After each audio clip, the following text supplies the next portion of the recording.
কুমিরহীন মাজার দিঘি, স্বস্তি নাকি ঐতিহ্যের শূন্যতা। ঐতিহাসিক হজরত খাজা খানজাহান আলী রাহমাতুল্লাহের মাজারের দিঘিটি একসময় দেশ বিদেশের মানুষের কাছে অন্যতম প্রধান আকর্ষণ ছিল। এই দিঘির ঐতিহ্যবাহী বাসিন্দা ছিল ধলা পাহাড় ও কালো পাহাড় নামের দুটি বিখ্যাত কুমির।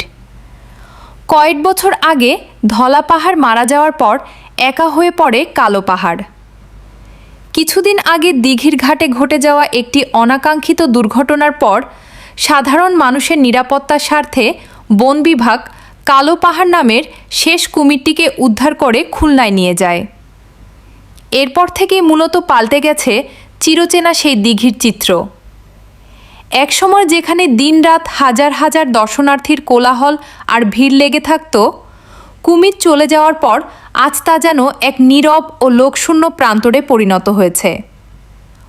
ঐতিহ্যের এই শূন্যতায় মাজার সংশ্লিষ্ট ব্যবসায়ী এবং দর্শনার্থীদের মনে নেমে এসেছে এক ধরনের হতাশা। ঐতিহাসিক এই দিঘির পুরনো ঐতিহ্য ও প্রাণচাঞ্চল্য ফিরিয়ে আনার দাবিতে সম্প্রতি বাগেরহাট প্রেস ক্লাবে এক সংবাদ সম্মেলন করেছেন খাজা খান জাহান আলী মাজারের প্রধান খাদেম ফকির তরিকুল ইসলাম। তিনি দিঘিতে পুনরায় কুমির ফিরিয়ে আনার জন্য প্রশাসনের দৃষ্টি আকর্ষণ করেন। বিস্তারিত দেখুন বাগেরহাট জেলা প্রতিনিধি মোহাম্মদ হাফিজুর রহমানের তথ্যচিত্রে। আমরা চাই কুমির থাকবে, জনগণ থাকবে।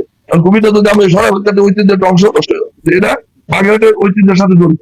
যদিও কুমির হিংস্র প্রাণী, কিন্তু আমরাই পৃথিবীর কোথাও যে কুমির ডাকলে কাছে আসে, আগেকাল আমার বলে আসে, এটা আমরা দেখি। আমি বহু বিদেশ করছি, ইন্ডিয়ার বহু জায়গায় গেছি, বহু মিউজিয়ামে গেছি, কিন্তু আমরা যে বাগেরহাট এটা আমি বলবো না যে আমরা কুমির একটা প্রাণী ঠিক আছে, কিন্তু এখানে মানুষের ডাকলে আলাবাদ দলাবাদ করে ডাকলে আসে।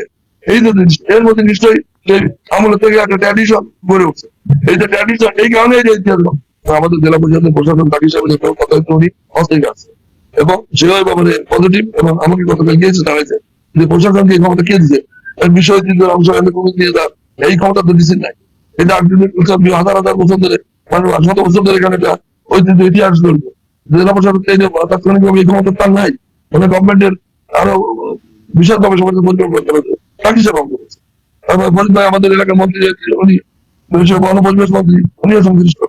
উনি আসলে আমরা আলটিমেটে বড় যারা আমরা কুমির দিন ছাড়া, এবং তাতে যা যা করার আইনে লড়াইতে গেলেও যাবো, মানে মানববন্ধন করলেও যাবো। আমরা তো ডিসেবল ভাঙচুর করতে পারবো না, উন্নয়ন করতে পারবো না, বেআইনি কথা বলবো না, আমরা আইনি করতে পারবো।